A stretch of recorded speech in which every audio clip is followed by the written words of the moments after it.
Magandang umaga, ngayon po ay araw na Miyerkules, March 13, 2024. Narito po muli ang update sa lagay ng panahon.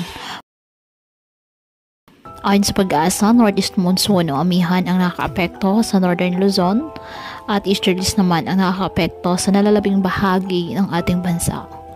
Wala naman pong bagyo o low pressure area na namamataan sa loob at labas ng ating PAR na maaaring makapekto sa ating lagay ng panahon. Ngayong araw, dahil sa easterlies ng Caraga at Davao Region, asahan na maulap na halangitan na may kalat-kalat na pag-ulan at thunderstorms.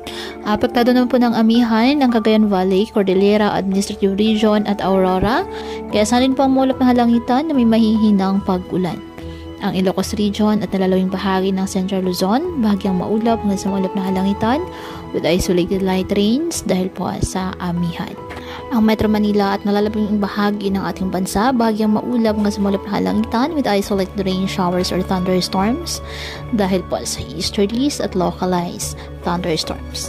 Kaya patuloy po natin na pag-iingat pa din ang ating mga kababayan sa pantapan po ng mga pagbaha at pagguho ng lupa at ugalin po na magdala palagi ng payong o kahit anong panangga sa ulan o di kaya na may sa init ng araw kapag lalabas ng ating mga tahanan.